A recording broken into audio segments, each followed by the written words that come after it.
वालेकुम सलाम रहमतुल्लाहि व बरकातुहू। मोहतरम सामीन, अल्लाह सुब्हान तआला ने हम सबों को मुसलमान घराने में पैदा किया और जिंदगी गुजारने का सही तरीका बताया। इसलिए हमारे जज साहब का ऐलान है कि तुम लोग नमाज पढ़ो, हज करो और ज़कात दिया करो। आप लोग इन सभी बातों पर अमल करेंगे? जी इंशाअल्लाह। इसीलिए आप लोगों को अपनी जिंदगी में सही तरीके से गुजारने की तौफीक दे। आप लोग गलत काम से बचेंगे और अगर आप लोग गलत काम करेंगे तो जज साहब के यहाँ आप सबों को सजा मिलेगी। आप में चलता हूँ।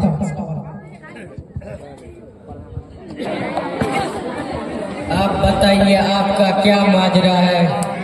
अरे कल मैंने अपने दोस्तों के साथ मिलकर सिगरेट और दारू का नशा किया। पीने में बड़ा मजा आया, दिल तो चाहता है रोजाना पीऊं। आप भी बताइए आपका क्या माजरा है? अरे बॉस, नमाज पढ़ने से क्या होता है? सिर्फ उठक बैठक ही ना होता है। इससे अच्छा फुटबॉल और क्रिकेट खेलने में मजा आता है और जिस्म भी फुर्तीला हो जाता है। बहुत मजा आता है फुटबॉल खेलने में। और आप बताइए आपने क्या किया?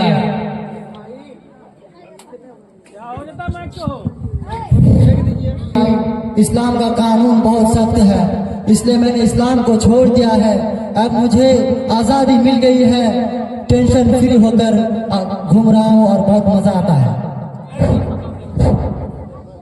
अब मेरा भी कुछ सुन ले। अल्लाह ताला की तमाम अहकामात की पाबंदी की है, नमाज भी पढ़ी है, रोजा भी रखी है, जज के ऐलान का पूरा ख्याल रखा है। इसी में मुझे राहत और सुकून महसूस होता है। अस्सलामु अलैकुम व रहमतुल्लाहि व बरकातुहू। वालेकुम सलाम व रहमतुल्लाहि व बरकातुहू। आप लोग बताइए कि गुज़िश्ता कल जो मैं ऐलान किया तो आप लोगों ने उस पर कितना अमल किया है, जरा बताइए तो। अल्लाह का शुक्र है, मैंने पूरे अहकामात की पाबंदी की है, पूरी अहकामात की पाबंदी की है। ये इस एक ने नमाज छोड़ दी है, दूसरे ने शराब पी है, तीसरे ने इस्लाम ही को छोड़ दिया है। बहुत अच्छा, तुम बहुत अच्छे हो। तुम तीनों ने बहुत बड़ा जुर्म किया है। तुम तीनों ने शराब पी है, तो एक ने तो नमाज छोड़ दी है और दूसरा ने तो अपना इस्लाम धर्म को ही छोड़ दिया है। तुम तीनों को सख्त से सख्त सजा दी जाएगी। तुम तीनों को अगर बचना है तो किसी वज़ीर आज़म को, किसी वकील को अपने साथ लेके चलो तो हो सकता है सजा से बच जाओगे। हम लोगों ने तो गलती कर दी है, लेकिन हम लोग को बचने के लिए, सजा से बचने के लिए एक वकील को ढूंढना होगा। अरे जल्दी वकील साहब को फोन कीजिए, नहीं तो हम लोगों को क्या क्या देगा तो नहीं पता। जल्दी कीजिए। रुकिए भाई। हेलो, अस्सलाम वालेकुम वकील साहब। वालेकुम सलाम व रहमतुल्लाहि व बरकातुहू। आपकी जरूरत महसूस हो रही है, आप जल्दी आ जाए। ठीक है, मैं आ रहा हूँ। वकील साहब बहुत अच्छा है। हाँ बताइए क्या बात है? क्या बताऊं वकील साहब, हम तीनों दोस्तों ने हमने तो पहले शराब पिया, सिगरेट पी, और ये हमारे दोस्त जो नमाज छोड़ दिए, और ये हमारे दूसरा दोस्त जिसने इस्लामी को छोड़ दिया है। हम लोग बहुत बड़े मुसीबत में फंस गए हैं। आप ही हम लोग को जज की सजा से बचा सकते हैं। अच्छा, जब तुम तीनों ने ऐसा काम कर ही दिया है, अगर तुम तीनों जज की सजा से बचना चाहते हो तो तुम तीनों को 1.5 लाख रुपए देने होंगे, तभी तुम तीनों जज की सजा से बच सकते हो। हाँ, एक बात याद रखना कि पैसा देने के बाद ये जरूरी नहीं कि आप जज साहब की सजा से बच सकते हो। मैं भरपूर कोशिश करूंगा तुम्हारी तरफ से केस लड़ने की। लीजिए जज साहब, वकील साहब, 1.5 लाख रुपए। ठीक है, लेकिन आप ये कोशिश करिएगा कि हम लोगों को सजा से बचाने की। ठीक है, मैं भरपूर कोशिश करूंगा। मिलते हैं। ठीक है। वालेकुम अस्सलाम व रहमतुल्लाहि व बरकातुहू। क्या हाल है वज़ीर साहब? ठीक है जज साहब, अल्हम्दुलिल्लाह सब ठीक है।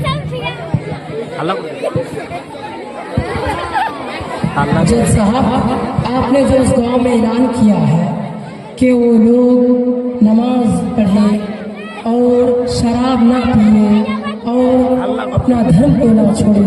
लेकिन जज साहब आपके उसके खिलाफ उसने उन सबों ने बहुत बड़ा जुर्म किया है। उन सबों ने अपना धर्म छोड़ दिया है। एक ने तो नमाज छोड़ दी है, दूसरा ने तो अपना काम ही तो बदल दिया है, एक ने तो पूरे जुर्म किया है। जज साहब इन तीनों के केस मैं आपके हवाले करना चाहता हूँ। बेशक। अच्छा, ऐसा मामला है उस गांव में एक ने नमाज छोड़ा, दूसरे ने इस्लाम को ही छोड़ दिया और तीसरे ने शराब पिया।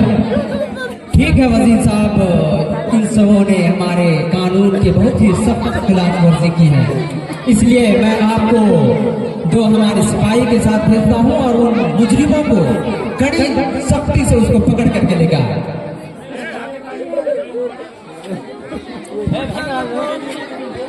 जो हुकुम वजीर साहब। हमारे दो सिपाही जाएं वजीर साहब के साथ और उन तीनों मुजरिमों को पकड़ करके लेकर आए। यही वो 3 मुजरिम है, जो 1 नंबर में है जो शराब पीता है, जो 2 नंबर में है जो नमाज छोड़ दी है और 3 नंबर में वो है जो इस्लाम धर्म को छोड़ दिया है। मेरा हुक्म है इन तीनों को हाथ बढ़िया लगाया जाए।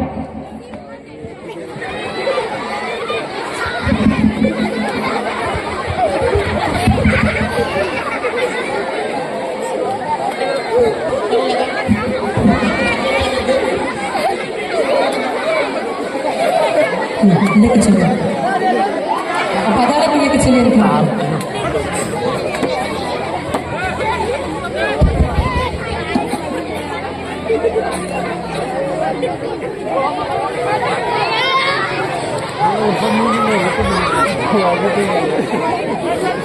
बड़े काली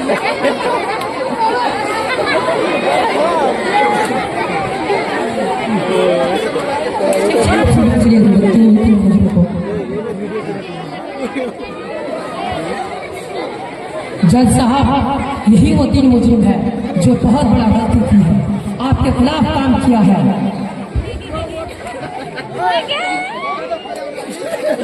अच्छा, ये वो तीनों मुजरिम यही हैं जिन्होंने नमाज छोड़ा, शराब पिया और हत्या के मुर्तद हो गया।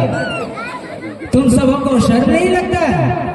हमारे अदालत ने जो फैसला किया है कि कोई भी नमाज ना छोड़े, शराब ना पिए और कोई भी इस्लाम से बगावत ना करे, तो तुम सबों ने क्यों ऐसा किया? कोई तो वजह होनी चाहिए।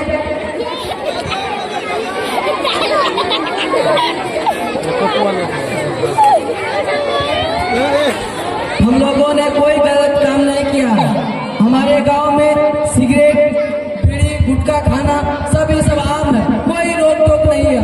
और इसने नमाज छोड़ा, क्या गलती किया? हमारे गांव में नमाज न पढ़ने पर कोई रोक टोक नहीं है। हमारे गांव का आप जायजा भी ले सकते हैं। इसीलिए हम लोग यही लगता है कि हम लोगों ने सही किया। इसीलिए हम लोगों की तरफ से केस लड़ने के लिए हमारी तरफ से वकील साहब लड़ेंगे। जी जज साहब, इन तीनों ने कोई जुर्म नहीं किया है, बल्कि ये तो अच्छा काम किया है। इसने शराब पीकर, जुआ खेलकर, मधु गुट्टा, सिगरेट, बीड़ी, तंबाकू पीकर कोई गलती काम नहीं की है, बल्कि ये तो शरीयत में जायज है। क्योंकि अल्लाह ताला खुद कुरान करीम के अंदर फरमाता है, हुवल्लज़ी खलक़ लकुम मा फ़िल अर्दि जमीअन, वह वही खुदा है जिसने पैदा किया तमाम की तमाम चीजें जो कुछ भी है जमीन में। इस आयत का खुलासा यह है कि अल्लाह ने दुनिया के अंदर जितनी भी चीजें पैदा की है सबके सब जायज और मुबाह है। और जज साहब, उसने नमाज छोड़कर कोई गलती नहीं की है, क्योंकि जन्नत में जाने के लिए नमाज का कोई जरूरी नहीं है।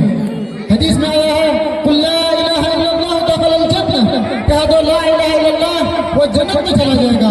और इसने ला इलाहा इल्लल्लाह का इकरार करता है।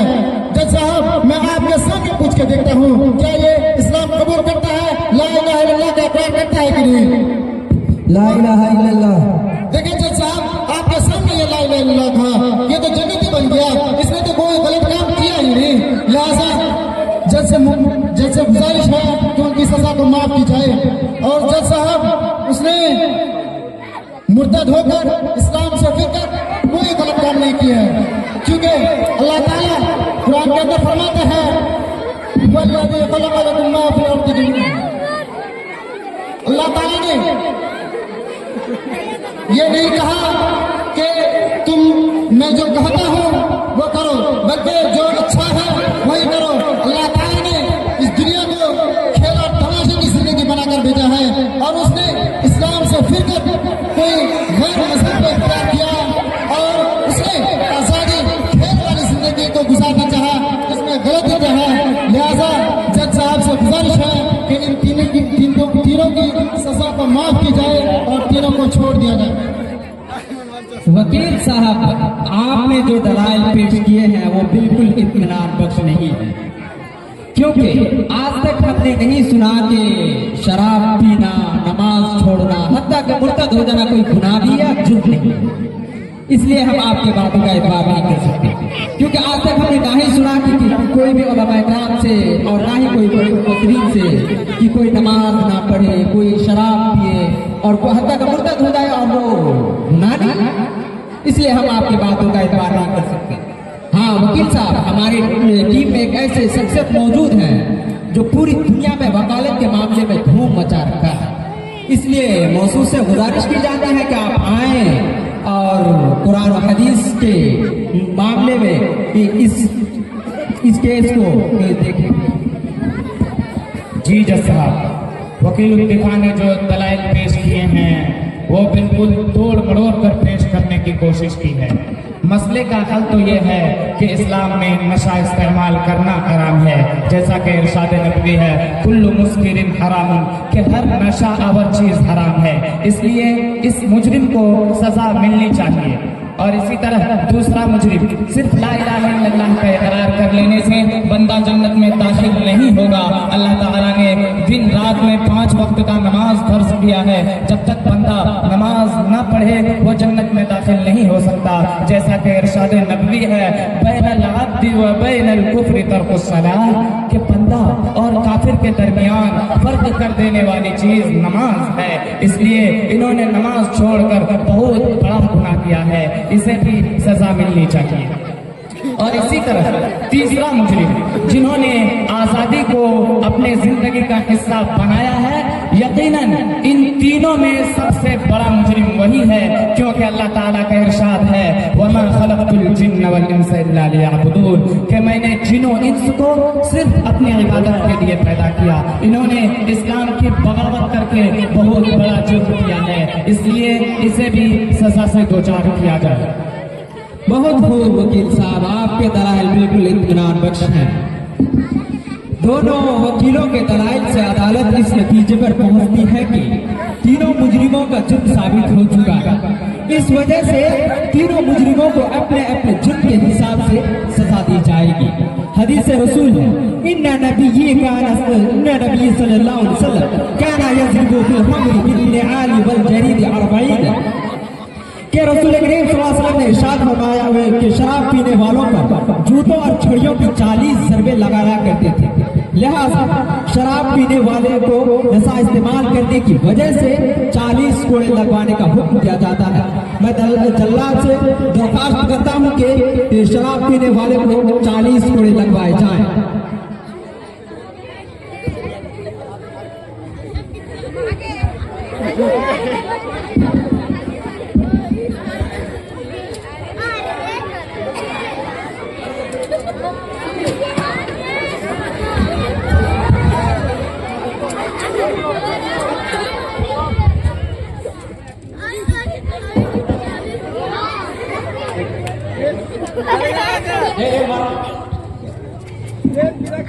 ओके, छोड़ दीजिए माफ करवा दीजिए। आपसे नहीं पिएंगे सिगरेट, आपसे नहीं पिएंगे, माफ करवा दीजिए, आपसे नहीं पिएंगे। ठीक है, वकील साहब से मेरी दरख्वास्त है कि आप आएं और इस शराबी को तौबा कराएं। जी पढ़िए। अस्तगफिरुल्लाह अस्तगफिरुल्लाह रब्बी रब्बी मिन कुल्ली मिन कुल्ली ज़ंबी ज़ंबी व अतूबु इलैह। व अतूबु इलैह। आज के बाद हम कभी भी नशावर चीज को हाथ तक नहीं लगाएंगे। लगाएंगे। ये हम अहद करते हैं अदालत से।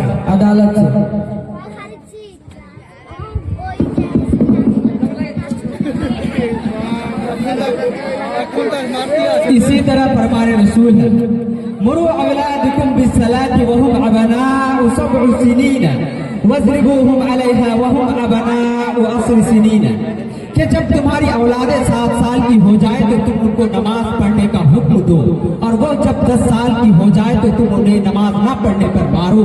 लिहाजा बेनमाजी मुजरिम को भी 10 साल से ज्यादा होने की वजह से इसे भी 40 कोड़े लगवाने का हुक्म दिया जाता है। मैं जल्लाद से हुक्म देता हूँ कि उससे 40 कोड़े लगवाए जाए।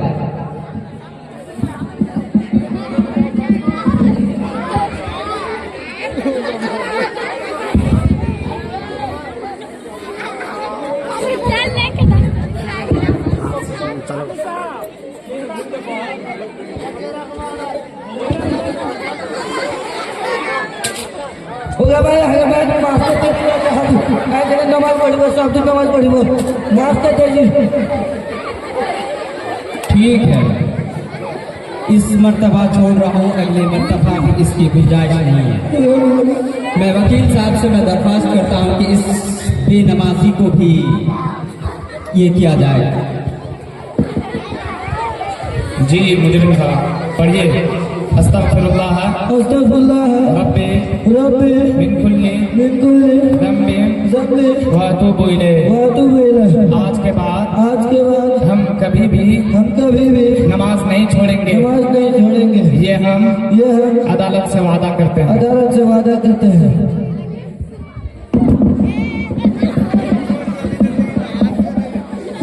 इसी तरह इरशाद रसूल है, मम बदल दीनहु फक़्तुलूहु, जो शख्स यानी मुसलमान अपना दीन बदल दे उसे कत्ल करो।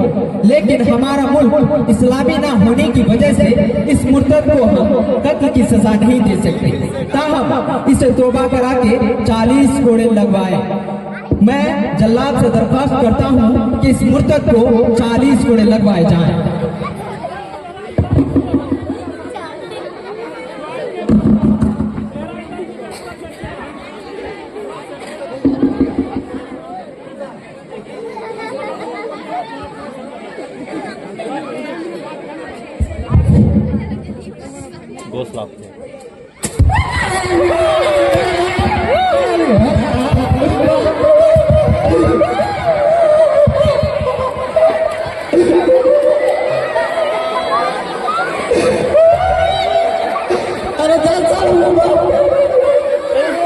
ठीक है, इस मर्तबा तुम्हें माफ किया जाता है, लेकिन अगली मर्तबा अगर ऐसे गलती की तो फिर इसकी गुंजाइश नहीं है। मैं वकील साहब से दरख्वास्त करता हूँ कि इस मुर्तद को इस्लाम कबूल करा के फिर से इसे तौबा कराया जाए। जी कलमा पढ़िए। ला इलाहा इल्लल्लाह मुहम्मदुर रसूलुल्लाह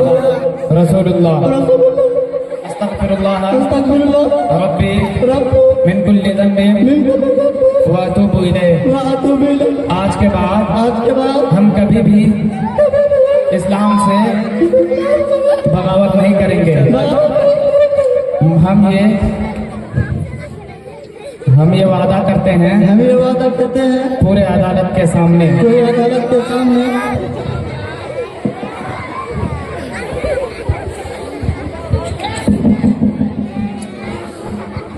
अब मैं वकील साहब से मैं दरख्वास्त करूँगा कि आप तमाम ही सामीन को ये जो मुकालमा ड्रामा हुआ है इसका खुलासा बयान करने के लिए मैं कहूँगा कि आप तमाम ही ये बयान करें।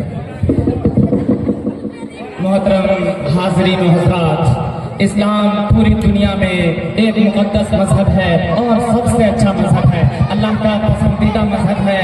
जैसा कि अल्लाह का इरशाद है, इन्ना दीन इंदल्लाहिल इस्लाम।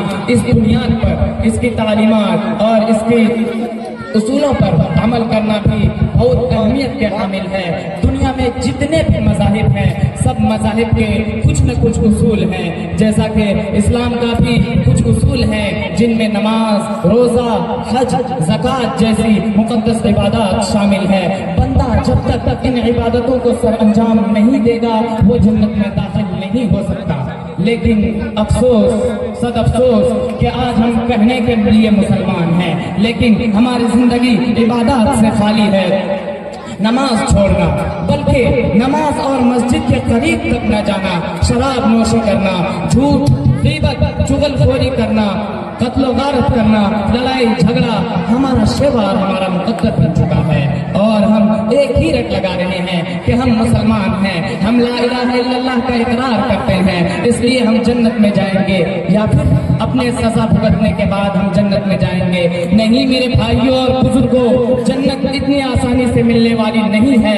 अगर जन्नत इतनी आसानी से मिल जाती तो अल्लाह के तो अंबिया इकराम और सहाबा इकराम अपने जाने क्यों कुर्बान करते, क्यों इस्लाम के उसूल के खातिर उन्होंने अपने जाने कुर्बान की, क्या वजह थी? शराब की हुर्मतों का जब ऐलान हुआ तो शराब की बोतलें सड़कों पर, चौराहों में क्यों ढेर दिए गए, क्या वजह थी? इसलिए आप तमाम ही सामीईन और सामियात से गुजारिश की जा रही है कि आप इस्लाम की तालीमात को अपनी जिंदगी में नाफिज करें, हराम चीजों से बचें, मुनकिरात से बचें, इस्लाम को अपना मजबूत, इस्लाम से अपना मजबूत रिश्ता पैदा करें। वक्तन फवक्तन अंबिया इकराम और सहाबा इकराम की सीरत का मुताला करें। अल्लाह हम सबों को इस्लाम की तालीमात पर अमल करने और मुनकिरात से बचने की तौफीक दे। आमीन। वस्सलामु अलैकुम व रहमतुल्लाहि व बरकातुहू।